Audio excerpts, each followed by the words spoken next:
115 Russian National Guard soldiers sacked for refusing to fight in Ukraine. Here's a summary of the article. More than 100 Russian National Guardsmen have been fired for refusing to fight in Ukraine, court documents show, in what looks to be the clearest indication yet of dissent among some parts of security forces over Moscow's invasion of Ukraine. The cases of the 115 National Guardsmen, a force also known as Rogvardia, came to light on Wednesday, after a local Russian court rejected their collective lawsuit that challenged their earlier sacking.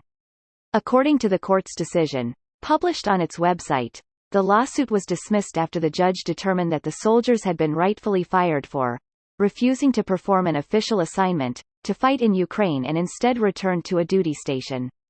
Since Moscow's invasion of neighboring Ukraine, its military has reportedly been plagued by poor morale, with reports of soldiers claiming they did not know they were going to war until they crossed into Ukraine. According to Sabinin, the commanders of the Rogvardia unit offered the soldiers the option not to fight and their dismissal was illegal. Military analysts have linked Russia's heavy use of Rogvardia soldiers in Ukraine to Moscow's strategic aims of capturing and holding major Ukrainian cities, including Kharkiv and the capital, Kyiv. Mikhail Afanasyev, the chief editor of Novy Focus in the Russian region of Caucasia, was arrested by security forces last month over the website's reporting on a separate Rogvardia unit that also refused deployment to Ukraine. This post received a score of 56,000, with an upvote ratio of 93%. Here are the top comments in response to this article. Certainly better to be sacked than tagged. Or worse, expelled. Nice one, Hermione Granger. 10 points for Gryffindor. Leviosa. It's Leviosa, not Leviosa. I feel like I should get involved here. R. Beetlejuicing. I'm upvoting for the username alone.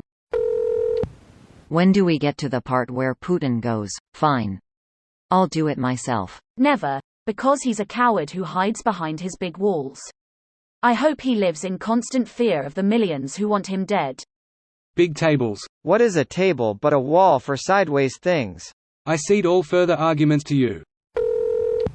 Those responsible for sacking the people who have just been sacked really ought to be sacked. A moose once bit my sister. No, really. She was carving her initials on the M. Say with the sharpened end of an interspace T? TH brush. Sorry folks, Russia's closed. The M. Shay out front should have told ya. One of my best friends in college who I was in the National Guard with refused to go with us to Iraq as a conscientious objector. He told them he joined the National Guard, not the invade third world country guard.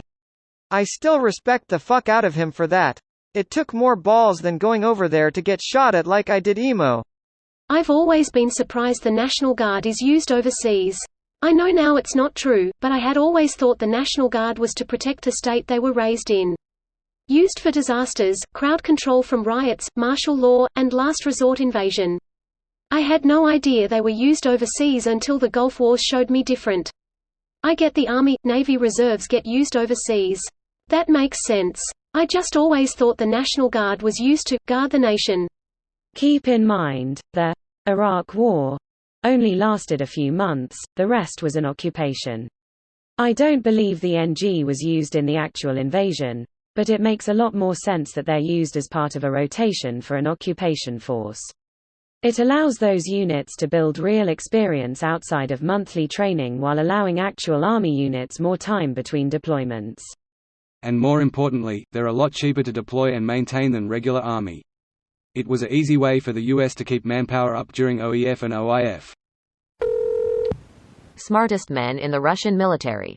Not militaries, thugs with paramilitary gear that are used to pummel unarmed protesters, but yes, every refusal to join the invasion is good. Closing parenthesis. Which is why they sent them, originally at least. They thought they'd take over so quickly their main problem would be crowd control. The Rogvardia troops, not prepared for any kind of actual war, got slaughtered. It's no surprise they're refusing to go back. This video was automatically created by Reddit to speech. The article and comments in this video were selected from Reddit according to their upvotes, and any paraphrasing was performed by smmry.com, without any human intervention.